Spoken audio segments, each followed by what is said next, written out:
Hello and welcome to day 6 of our 31-day mobility challenge, and today we are working on our hips. So we're going to start off by releasing these sneaky hip flexors that get really tight. So what you're going to need for that is your ball and also a book or a foam block or something like that. So you want to place the ball in the hip flexor. So if you think about if you put your fingers where your hips bend, if you were to bend forward, that's where you're going to want to place the ball. I'll do it this side so you can see. So then you'll lay down and you'll put the ball on the foam block, and then I'll take my other leg out to the side for support, and then I'm going to be in that plank position with my elbows. My neck is nice and long, and I'm just going to allow myself to sink into the ball in this position. So this can be a pretty intense release, so really use your weight on your elbows and your supporting knee to help release that pressure, so it's only around that 5 out of 10. Should be able to breathe nice and relaxed breathing. If that doesn't feel too bad, you could add a little circular motion, a little up and down or side to side, but I find most people find it intense enough just to allow gravity and the weight of your body to give sufficient pressure. Okay, let's try that on the other side. So you want to be there for about a minute, and then we'll go to the other side. So ball into your hip crease, and then onto the block, leg out to the side to give you some room to adjust your tension. Pressing the elbows into the floor. You know, feel free to, if you don't feel the ball's in exactly the right place, adjust it accordingly. And again, either staying here and just allowing gravity to do its job, or adding a little bit of hip motion, whether that be circles, forward and back, side to side. Thinking about keeping the abdominals engaged, so you're not letting the lower back drop down. And I'm really pressing with my elbows into the floor to keep my back nice and in line and my neck in line. And again, making sure that we're breathing. So we're going to next release the hip flexor's neighbor, the TFL. So from the hip flexor, we'll come out to the side a little bit. So let's start with the foam roller. So you'll lay on your side on the foam roller. The bottom leg is straight. Your top leg can either be bent behind you or in front. And you're going to be on the side of the hip. And then remember the TFL we talked about is kind of where your pocket would be, so it's kind of a little bit at the front of the hip. So you really want to try and then lean forward a little bit once you have yourself into that position. So coming up and down that side part of the leg, the TFL attaches into the IT band, which can get quite tight. So this will help loosen some of that tension along that lateral aspect of the leg. If you feel that that is okay for you, then your next step would be to take the ball and put it under your hip, and then you can relax down and that leg is straight. You can have the leg behind or in front, and again you could just allow gravity to do its job and sink down. And again, making sure you're breathing. If you're in a stage where you're having to hold your breath because it feels that intense, then please back off and go back to the foam roller. Okay, let's try that on the other side. So we'll do the same procedure. We'll do the foam roller. So placing it on your hip, into side plank elbow, straighten that bottom leg. Could start with the leg behind you, rolling up and down a side hip, taking that leg in front, allowing yourself to roll forward a little bit onto that hip. You can pause when you find a tender spot and just breathe. You can rock forward and back. You could do those leg lifts that we did last time.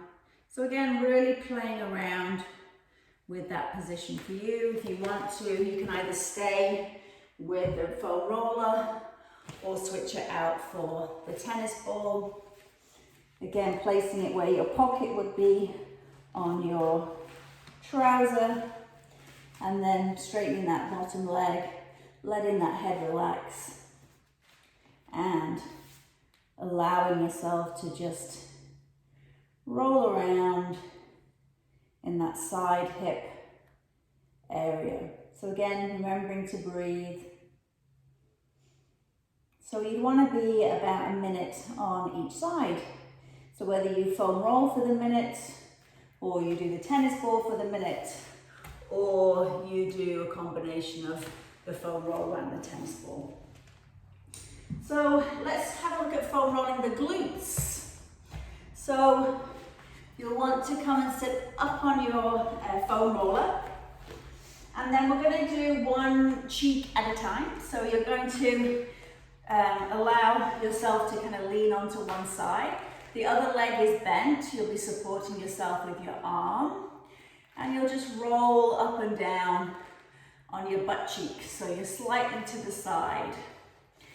From there, you could bend and straighten the leg to add a little bit more intensity. If it's strong enough, then just stay wherever you feel the tension. To make it even stronger, you could take that leg into the figure 4 position. That's going to increase the stretch on the muscle and also the amount of tension you feel in this position. And the other option you could also play around with is a tennis ball. So exactly the same thing. You'd put the tennis ball under that cheek, so one cheek at a time, and then you would roll around on the tennis ball. So some people might find that less awkward to use the tennis ball. So try both and see which you prefer. Let's try the other side. So coming up onto the foam roller, and then thinking about being weight on that hand as much as you need to take the pressure off the glute, so you're only a 5 out of 10. Again, you can bend and straighten the leg to add extra intensity to the position. You could go into that figure 4.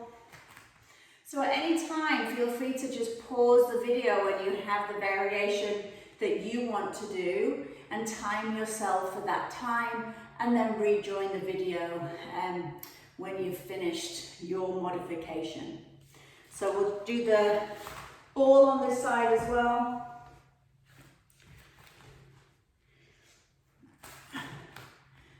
Okay, so searching the cheek. The ball gives you a little bit more ability to be more specific and target specific spots. So you can really isolate where you might feel tight. So sweeping all the way around, searching for your spots. And when you find a spot, you can just release and sit and wait for that muscle to release. You could do some little butterflies. So just feel free to move the legs as you see fit. So careful when you're in this position that you don't sink into your neck and shoulders, that you really use those strong arm muscles of yours to keep you nice and lifted. Okay, so that's our release section done for today. We're going to go into our stretch. We're going to do a 90-90 stretch. We're going to do a beginner variation, which is nice and relaxing because we're going to be laying down on our back. So you'll lay down on your back with your hands behind your head. You'll take your feet just wider than mat distance apart, and then we're going to let the knees drop to one side. And then you'll feel a stretch all the way down through the side body into the quad. Maybe you feel the TFL on this side of the hip as you are laying there. So you're going to take a good couple of breaths to try to just sink into this position. So you'll breathe in, and as you breathe out, you'll try and let those legs sink into the floor. Because the immediate reaction is to tense, and then when you realize that you need to relax, then suddenly your legs will flop down to the floor a lot easier. Okay, let's go up and over to the other side. Noticing differences between sides. Maybe you feel in a different place. Maybe you feel it more in your lower back on this side, or maybe more on the quad. Again, breathing in and breathing out to let it relax. Then let's do 10 windscreen wipers. So we're going to go forward, side to side 10 times. So dropping down. Trying not to shift around on the mat. So really be cognizant of keeping your pelvis in the same place and lifting and opening through the knee and then dropping the other knee down. Press your elbows into the floor to try and keep your upper body nice and still. You might feel a nice stretch in the chest while you're doing that. And again, as always, make sure you're breathing. So we're going to hold it over to one side. If you would like to increase the intensity of this stretch, you'll lift your bottom leg up, put your foot onto your top knee, and allow that top knee to add additional pressure. Press down with your opposite elbow even more so you don't roll over onto that side that you're pressing down into. And breathe. So a couple of breaths in this position. If it's too intense, release the foot and just stay with the foot on the floor. So last breath. And let's go up and over to the other side. Nice. So either you're holding it in this position or you're lifting that bottom foot onto the top knee and allowing that foot to add additional pressure. I'm adding pressure down through my opposite elbow so I don't roll over onto that side. I'm thinking about really trying to open the chest. And again, if it's too intense, put that foot down on the floor and just stay in that first position. So last couple of breaths here. And then we'll come back up. Okay, so from our TFL stretch, we're going to stretch our inner thighs. These guys also tend to get really tight. So we're going to use the wall to have a nice passive stretch for our inner thighs. So you're going to scooch up to the wall as close as you can get. And then once you're as close as you can, you'll sweep your legs up the wall. Then you're going to take your legs as wide as you can. You'll flex the feet. And you can just let your arms come out to the side. So the aim of the game is to have your bum as close to the wall as you can. If you can't get right up to the wall, then that's fine. That's something to work towards. And you're thinking about pressing your pelvis down to the floor. So we don't want the pelvis lifted up in the air. If your pelvis is lifted up in the air, scoot yourself back a little bit more. You can use your hands if you want to add additional pressure to press down into the thighs. And only go as wide as feels comfortable for you.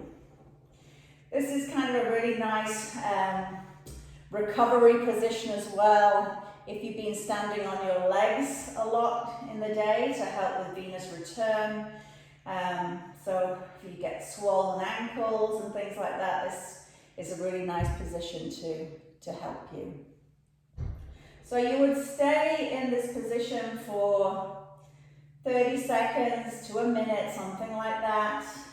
Trying to relax your upper body, keeping the legs nice and straight. Thinking about activating through the quads, pressing the pelvis down to the floor. So this is really stretching our inner thighs that attach from the knee into the groin. So we have lots of different inner thigh muscles. So now we're going to work, those are our long ones. Now we're going to work our short ones by taking our legs into butterfly. So soles of the feet come together and we're going to press those knees towards the wall. So we're going to do a contract relax technique while we're in this position. So what we're going to do is we're going to press into the knees for 5, for 4, for 3, for 2, for 1, and then we're going to relax. And then we're going to press into the knees for 5, for 4, for 3, for 2, for 1, and then we're going to relax. Make sure that your shoulders aren't shrugging up by your ears. And again, pressing down, 5, push your pelvis into the floor, 4, 3, 2, 1, relax, and just let your arms relax down to the sides. Just breathing. And then to come out of this position, take the legs on top of each other and do a little roll to the side and push yourself back up. So from our inner thigh stretch, we're going to come into another inner thigh stretch, but working one leg at a time. So you won't be able to tell necessarily if one leg is tighter than the other when we're stretching with both legs at the same time. So if you have tender knees, you could put an extra pad down under your knee if you would like. You're going to put your knee down and straighten your other leg out to the side. So try and get this leg straight out in line with your knee. And then hands are going to come down in front and you're going to rock forward and back. So this is kind of like the splatted frog that we did in the other session, but this is a single leg version. So you might find that your inner thighs are quite tight, especially in this back part of the range. So just breathe through it. So when you've done a few rock backs, you could hold in that back position. I'm really trying to push this foot into the floor so it's not, that ankle isn't rolling. So nice, strong position through the foot. And then I'm going to come back to the center and then I'm going to lift my arm and I'm going to rotate and look up at the hand. And I'm going to breathe. Then I'm going to thread my hand like the thread the needle that we did and thread it through. And then I'm going to reach and rotate. So I'm going to do 5 of those. Thread the needle through. Open the arm and reach. If it feels too intense with a straight arm, you could bend the arm and just do the elbow. And if still that feels too intense, you could just have the hand behind the back and do a modified arm version. Okay, let's try the other side. Good job. So kneeling, leg out in line with your spine, strong active foot, hands are down. Get yourself into position and then you'll start your rocking forward and back. My toes and my back leg are relaxed. And I'm just working through any tight spots. Breathing as I move. Nice. And then when you feel ready, you'll hold it back. Pressing your bum back. Still breathing, still keeping that foot active into the floor. And we'll come to center. So choosing your hand position, either behind the back, forehead, or arms straight. You're going to twist up as far as you can and thread the arm through. Twisting up. And again, you might not twist equally on sides, but hopefully with time and consistent practice, by the end of your 31 days, you'll be more balanced in your muscles and flexibility on both sides. And 5. And reach up. Nice, nice, nice. So let's put the pad out the way. We're going to come to standing now. And we're going to go into a side lunge. So building from that kneeling position, we're going to take the one leg out to the side. And we're going to press down into and bend this leg. So again, this foot is active and on the floor, so your ankle isn't rolling in. And you want to open that knee in line with the first toe. So make sure that that knee isn't collapsing in. So if you have to adjust your stance to be able to get there, then maybe shorten up your stance. You want to try and turn your hips straight ahead. And then we're going to do a little pulse in this position. So coming down and up, down and up. So again, feeling those inner thigh muscles stretching as you are in that dynamic position. So let's hold it down. Let's see if we could take our elbow to our knee. So still checking that this knee hasn't collapsed in, checking your foot is active and pressing down. You could put your hand behind your back and twist and look up to the ceiling. Or if you want to increase the stretch, you'll reach your arm up to the ceiling and look at your hand. If you want to intensify the stretch, hand comes down inside the knee. You'll breathe. Keep pressing that foot into the floor. Then you'll slowly come up and we'll change sides. So we'll turn the other foot out, starting with those bends into that leg. So doing our checks again, am I pushing through the foot on the straight leg? Is my knee tracking over my first toe rather than knocking in? Am I keeping my hips as square to the front as I can? Am I in a good depth so I'm feeling the stretch in through the inner thighs? I'm also building strength in this position. Okay, when you've done about 10 reps, we're going to hold it down. Elbow onto the thigh if you can. Hand behind and look up, or arm is extended. You'll look up at the hand. Check your foot.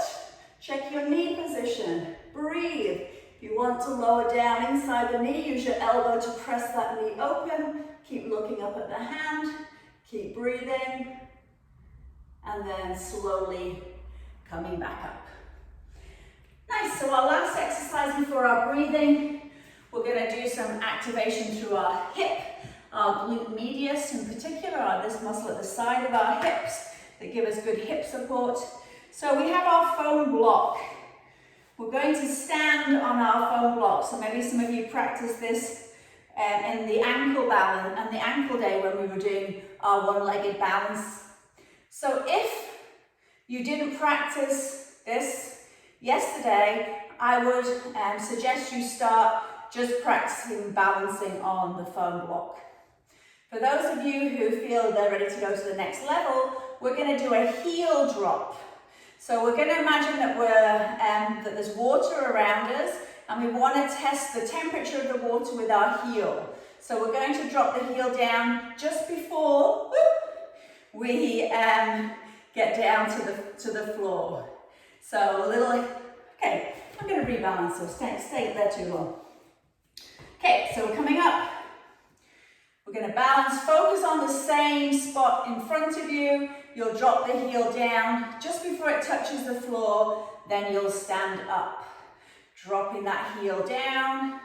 So this is working on ankle stability, but also the ability of your side hip to support you as you come up and down. Nice, so it's a little mini squat and a little touch down. If you need to use the side of the block for support to help you balance, then you could just tap your foot on the side of the box. So you want to do about 10, and then you'll come off and relax. You might feel, again, gripping working in the lower leg with that foot really having to be active, and that's good too. And you might feel the side hips working as well. Okay, let's see how this is going to go on the other side. So coming up to balance, flexing your foot so your heel is getting ready to tap down, come back up. Nice. Tap down, you could have your hands out to the side.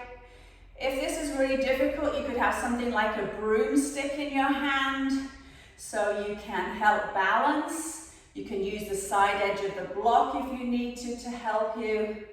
And you would do 10 reps on each side. And you could do one set, you could do 2 sets, building up to 2 sets of 20, and really work on our hip stability and our ankle support in combination. Okay, so we're going to finish with breathing in butterfly. So often when we're in butterfly, it's hard to relax because our knees are suspended in the air. So you can put cushions under your knees, or you could use something like a bolster or a cushion and place it under your feet and let your knees drop into your cushion. And then arms are just going to come out to the side. So today we're going to focus more on our lateral breathing. So breathing out to the side. So imagine you were a fish and you had gills here at the side of your body. That's where you want to think about breathing and expanding out to the side. So let's do a couple of extra long breaths in. So however many counts it is for you to do a nice deep breath in and try and fill your lungs laterally as much as you can. And then when you're ready, you'll go into your exhalation. So think about breathing in through your nose and then out through the mouth. So we're just doing a prolonged or extended inhalation and exhalation. So your legs should feel really supported and relaxed. If they don't, add more pillows. Your arms are relaxed. You just kind of want to be in a really passive position so you can focus on your breathing. If you're finding it hard to visualize or feel that lateral breath, you can take your hands underneath your armpits and use your hands as a tactile cue to breathe out into. So sometimes it just helps to have that connection to your body to be able to feel where you're directing your breath. So trying to breathe out laterally on your inhalation and then letting the hands drop back down as you breathe back in. So either keeping your hands at your sides or the hands can come down into that relaxed position again. So now let's do 5 box breaths. Now we have kind of woken up our sides of our body for our breath. So your box breath again is 4 counts in, hold for 4, exhale for 4, hold for 4. And your counts can be as fast or as slow as you want. You could be going 1, 2, 3, 4 might be your count. For others it might be 1, 2, 3, 4. So there's no right or wrong. Just go with what feels the best for your breath. You don't want to be hyperventilating because you're breathing too fast. So just breathe naturally within that pattern. And again, if the box breathing doesn't work for you, then just think about breathing into your sides laterally. And don't worry too much. Okay, so before we fall asleep, we will end the session for today. So congratulations. You have completed 6 days of the 31-day mobility challenge. So we'll see you again tomorrow. Okay, take care and we'll see you soon.